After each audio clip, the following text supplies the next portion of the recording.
నమస్తే, welcome to our channel. ప్రస్తుతం మనతో జ్యోతిష్య వాస్తు నిపుణులు ప్రవీణ్ కుమార్ శర్మ గారు ఉన్నారు. వారితో మాట్లాడదాం.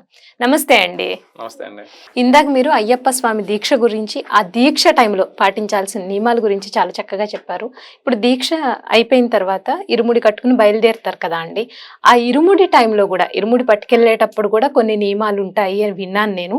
ఎటువంటి నియమాలు పాటించాలి?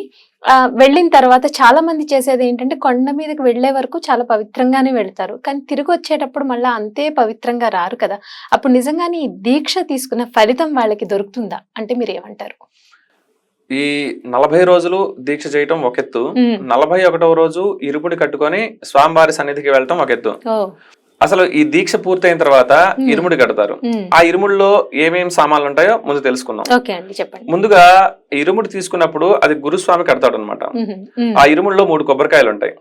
ఒక కొబ్బరికాయ తీసుకొని దాన్ని హోల్ చేసి ఉన్న వాటర్ అంతా, కొబ్బరి నీళ్ళంతా తీసేసి దాంట్లో నెయ్యి వేస్తారనమాట, ఆవు నెయ్యి. ఆ నెయ్యి స్వామివారికి అక్కడ అభిషేకం చేయడానికి వెళ్తుంది అనమాట, మనం తీసుకెళ్లే నెయ్యి. కాబట్టి అది పవిత్రంగా ఉండాలి. దాని తర్వాత దాన్ని బిరడ పెట్టి దాన్ని సీల్ చేసేసి ఒక పక్కన పెడతారు. దాని తర్వాత ఇంకొక 2 కొబ్బరికాయలు ఉంటాయి. ఒక కొబ్బరికాయ ఏమో మనం ముందుగా గణపతి దగ్గర కొడతాం అనమాట. కన్నెమూల మహాగణపతి ఉంటాడు, ఆయన దగ్గర కొబ్బరికాయ కొట్టి ఆయనకు నమస్కారం చేసుకుని ఎటువంటి ఆటంకాలు లేకుండా నేను శబరిమల పైకి వెళ్ళాలి, కొండ మీదకి వెళ్ళాలని చెప్పేసి నమస్కారం. కొండ కింద కొడతారా? అది కొట్టేసిన తర్వాత ఇంకో కొబ్బరికాయ ఉంటుంది, అనే కొబ్బరికాయ ఒకటి ఉంటుంది, మొత్తం 2 ఉంటాయి. దాని తర్వాత మాలికాపురం అని చెప్పేసి అమ్మవారు ఉంటుంది. ఆ అమ్మవారికి సంబంధించిన కొన్ని ద్రవ్యాలు ఉంటాయి. జాకెట్ ముక్క, దువ్వెన, కాటుక, కుంకుమ, అవన్నీ కూడా ఉంటాయి అనమాట. అంటే అమ్మవారికి సమర్పించడం కోసం ముత్తైదుకి ఏమేం కావాలో ఆ సామాన్లన్నీ ఒక పక్కన ఉంటాయి అనమాట. దాని తర్వాత ముందుగా అమ్మ బియ్యం వేస్తుంది అనమాట, మాత. ఆ తర్వాత మన స్నేహితులు, సన్నిహితులు, చుట్టాలు అందరూ కూడా కొంత కొంత బియ్యం వేస్తారు. ఆ బియ్యాన్ని తీసుకెళ్లి అక్కడ ఇరుముడి ఇప్పిన తర్వాత అక్కడ హుండీ ఉంటుంది. ఆ హుండీలో వేయటం ద్వారా ఆ మనం భక్తులు సమర్పించిన బియ్యాన్నే ప్రసాదంగా, అరవాన్నంగా తయారు చేసి మనకి ప్రసాదాన్ని ఇస్తారు. దాని తర్వాత డబ్బులు వేస్తారు దారి ఖర్చులకని, లేకపోతే ఇరుముడిలో వేసినవి అన్ని స్వామివారికి చెందాలని చెప్పి ఇరుముడిలో కొంత డబ్బు వేస్తారు. అవన్నీ తీసుకొని హుండీలో వేస్తాం. లేదా అక్కడ ఎక్కువగా డబ్బు వస్తే అన్నదానానికి టోకెన్ తీసుకోవచ్చు, అన్నదానానికి రిసిప్ట్ తీసుకోవచ్చు అనమాట. తర్వాత పూర్వం ఏంటంటే నడిచెళ్తూ ఉండేవాళ్ళు. ఇప్పుడు ట్రాన్స్పోర్ట్ అంటే చాలా తక్కువగా ఉండేది అప్పుడు. పూర్వం నడిచెళ్లే వాళ్ళకి దాంట్లో కొంత పెసరపప్పు, దాని తర్వాత మనం వండుకోవడానికి కొన్ని సామాన్లు, పదార్థాలు అవన్నీ కూడా వేసేవాళ్ళు అనమాట. ఇప్పుడైతే అది లేదు కాబట్టి ఇప్పుడైతే 3 కొబ్బరికాయలు, ఒకటి నేతిది, 2 నీరు ఉన్నది. ఇంకో కొబ్బరికాయ, 3వ కొబ్బరికాయ మాలికాపురం దగ్గర తిప్పే ఆచారం ఉందన్నమాట. గుడి చుట్టూ దాన్ని దొర్లిస్తారనమాట. దొర్లిచ్చి చుట్టూ తిప్పి అక్కడ వదిలేస్తారు 3వ కొబ్బరికాయ. ఒక కొబ్బరికాయ నెయ్యిది, అది అక్కడ కొట్టి ఒక టిఫిన్ లోనో దేంట్లోనో ఒక పాత్రలో తీసుకొని గురుస్వామి ఎంతమంది అయితే శిష్యులు ఉంటారో వాళ్ళందరికీ తీసుకొని అక్కడ అయ్యప్ప స్వామి దగ్గరికి చేస్తే ఆయనకు అభిషేకం చేసేస్తారు. అది ఒకటి.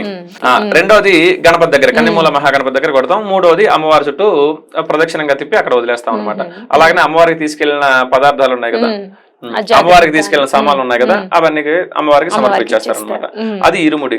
అయితే ఆ ఇరుముడిని తల మీద పెట్టుకోవడానికి గల కారణం, మనం ఎంతో ముఖ్యమైనది గాని లేదా ఎంతో పవిత్రమైనది అయితేనే మనం తల మీద పెట్టుకుంటాం. ఇప్పుడు ఎక్కువగా ఎవరితో స్నేహం చేస్తున్నాం అనుకోండి, ఎక్కువగా ఇంపార్టెన్స్ తనకి ఇస్తున్నాం అనుకోండి, వీడిని నెత్తి మీద పెట్టుకుంటున్నాం అంటారు. అలాగే ఇది చాలా పవిత్రమైంది కాబట్టి నెత్తి మీద పెట్టుకుంటాం. అలాగనే తల్లిదండ్రులు బాగా చూస్తున్నారు అనుకోండి, వీడు తల్లిదండ్రులు నెత్తి మీద పెట్టుకొని చూసుకుంటాడు, ఎటువంటి కష్టం రాకుండా చూసుకుంటాడు అని చెప్పి. కాబట్టి ఎంత ప్రాముఖ్యత అయితే ఉంటుందో అంత ప్రాముఖ్యతని గుర్తించడం కోసం శిరస్సు మీద పెట్టుకుంటాం. అలాగనే మనం ఇక్కడ నుంచి తీసుకెళ్లిన స్వామివారి మీద అభిషేకం చేస్తున్నాం అంటే మామూలు విషయం కాదు.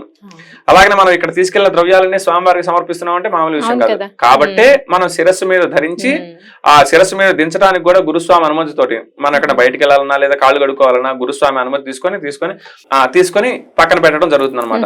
అలాగనే ఇప్పుడు ఈ 41 రోజులు పూజ చేస్తాం మనం.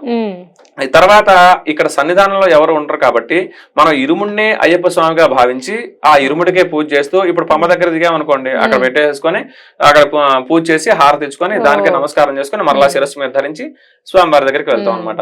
ఎప్పుడైతే ఆ 18 మెట్లు ఎక్కి 18 మెట్లు ఎక్కిన తర్వాత స్వామివారి దర్శనం చేసుకుంటాము. అక్కడ ప్రదక్షిణం చేసిన తర్వాత అప్పుడు గురుస్వామి వాళ్ళందరూ ఇరుములు లిప్పి ఆ పదార్థాలన్నీ తీసి ఎవరికి ఏది చెందాలో అనేది దాన్ని డివైడ్ చేసుకొని నెయ్యినేమో స్వామివారి అభిషేకానికి, బియ్యాన్నేమో ఇట్లా అరవానానికి సంబంధించిన వాటికి అలాగా డివైడ్ చేసి చేస్తారనమాట. అయితే అదే వెళ్ళేటప్పుడు చాలా నియమాలు పాటిస్తూ ఉంటారు, కానీ వచ్చేటప్పుడు కొంతమంది అంతే నియమంగా రావట్లేదు అనేది ఈ మధ్య అయ్యప్ప స్వామి దీక్షలో చాలా మంది దీని గురించి మాట్లాడుతున్నారు.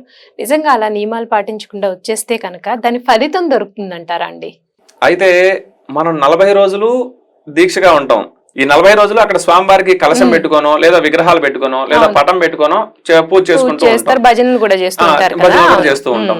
అయితే ఈ 40 రోజులు కూడా స్వామివారిని ఆవాహనం చేసుకుని అక్కడ పెట్టుకుని శబరిమల వెళ్ళొచ్చి ఇక్కడ పూజ చేయడానికి కుదరదు కాబట్టి ఆ ఇరుముడికే పూజ చేస్తూ మరలా తిరిగి వచ్చిన తర్వాత ఇక్కడ మనం కొన్ని బియ్యం వెనక్కి తీసుకొస్తాం. ఆ వెనక్కి తీసుకొచ్చిన బియ్యాన్ని పొంగలి చేసి ఇక్కడ మన సన్నిధానంలో నైవేద్యం పెట్టిన తర్వాత అప్పుడు గురుస్వామితో గాని తల్లితో గాని ఈ మాల అనేది విసర్జన చేయాలన్నమాట, మాల తీసేయాలి. అంతవరకు కూడా కొంతమంది అనుకుంటూ ఉంటారు మనకి ఇరుముడు కట్టుకున్నాం కదా, మనం ఇక ఎక్కడైనా తినొచ్చు ఏదైనా చేయొచ్చు అని చెప్పి. అక్కడ స్వామివారికి ఇరుముడు సమర్పించిన తర్వాత మరలా తిరిగి ఇంటికి వచ్చేంత వరకు కూడా దీక్షలో ఏ నియమాలు అయితే పాటించామో ఆ నియమాలే పాటిస్తూ ఉండాలి. ప్రయాణంలో కొన్ని విషయాల్లో మనం భోజన విషయాల్లో గానీ తినే విషయాల్లో గానీ కొంత సడలింపు ఉంటుంది. ఎందుకంటే మనకి ఇక్కడ ఉన్నట్లుగా ఉండదు కాబట్టి ప్రయాణంలో ఇరుముడు కట్టుకున్న తర్వాత ఈ తినే విషయాల్లో కొంత ఇది తీసుకోవచ్చు అనమాట. మాల వేసుకున్నప్పుడు అయ్యప్ప స్వామి మాల ధరించినప్పుడు కొంతమందికి ఆ మాల తెగిపోవచ్చు కదా, అంటే వాళ్ళ రోజువారీ పనుల్లో మాల తెగిపోయింది అనుకోండి, అదేమన్నా అంటే చెడు జరుగుతుంది అన్న భయమా, లేకపోతే దాన్ని ఎలా మళ్ళా కరెక్ట్ చేసుకోవాలి? దీక్ష మధ్యలో మాల తెగిపోతే దాని గురించి అది దోషం కాదు, దాని గురించి భయపడాల్సిన అవసరం కూడా లేదు. ఎందుకంటే ఆ క్వాలిటీ ఉండే మాలలు ఉంటాయి, కొన్ని క్వాలిటీ తక్కువగా ఉంటాయి. అది ముందుగా గురుస్వామి చూసుకుని వాళ్ళకి దీక్ష వేస్తే మంచిది. ఇంకొకటి మాల అనేది మనం చేసే వృత్తి ఉంటుంది. కొంతమంది బాగా కష్టపడతారు, కష్టపడి ఉదయం 9 గంటలకు 10 గంటలకు వెళ్ళి సాయంత్రం 6-7 వచ్చి స్నానం చేసి దేవుడికి పూజ చేసుకుని భోజనం చేసి పడుకుంటే ఒళ్ళు తెలియకుండా నిద్రపోతారు. అంటే వాళ్ళు పడే కష్టం అట్లాంటిది. అలాంటప్పుడు మనం మాల వేసుకుంటే ఆ మాల గురించి దాని గురించి పెద్దగా శ్రద్ధ ఉండదు అంత నిద్రలో. అవి ఉండనప్పుడు ఏదైనా పొరపాటున తెగిపోయినా 2 మాలలు ఉంటాయి, ఒకటి తులసి మాల ఉంటుంది, ఒకటి రుద్రాక్ష మాల ఉంటుంది. దాంట్లో ఏది ఒకటి పెరిగినా గానీ దాని ఇంకొకటి ఉంటుంది కాబట్టి దాని గురించి పెద్దగా పట్టించుకునే పని లేదు. మనకి ఆ మాల వేసుకోవడం దేనికి అంటే ఆ మాలలో అయ్యప్ప స్వామిని ఆవాహనం చేసుకుని మనలో వేసుకుంటాం, మెడలో వేసుకుంటాము. కాకపోతే ఆ మాల ఉండటం వల్ల మనం దీక్షలో ఉన్నాము అని చెప్పి ఒక గుర్తు అనమాట. కాబట్టి ఆ మాల తెగిపోయినా ఏదైనా అయినా గానీ దాని గురించి బాధపడాల్సిన అవసరం లేదు, భయపడాల్సిన అవసరం లేదు. గురించి చాలా చక్కని వివరాలు అందించారండి, ధన్యవాదాలు.